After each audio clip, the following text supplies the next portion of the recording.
بسم اللہ الرحمن الرحیم۔ السلام علیکم معزز ناظرین و سامعین، زارا وائس میں خوش آمدید۔ رسول اللہ صلی اللہ علیہ وسلم نے فرمایا، میں تمہیں دو چیزیں ایسی دے کے جا رہا ہوں کہ جب تک تم انہیں مضبوط پکڑے رہو گے ہرگز گمراہ نہ ہوگے، ایک قرآن مجید اور دوسری حدیث شریف۔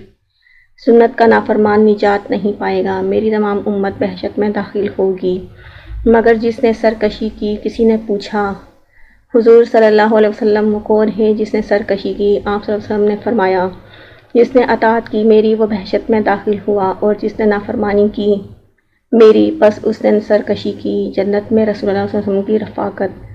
حضرت انس رضی اللہ روایت کرتے ہیں کہ رسول اللہ صلی اللہ علیہ وسلم نے فرمایا، جس نے دوست رکھا سنت میری اور اس پر عمل کیا پس اس نے دوست بنایا مجھ کو، اور جس نے دوست بنایا مجھ کو وہ وحشت میں میرے ساتھ ہوگا۔ ترمذی شریف۔ Thanks for watching. Please like, share and subscribe.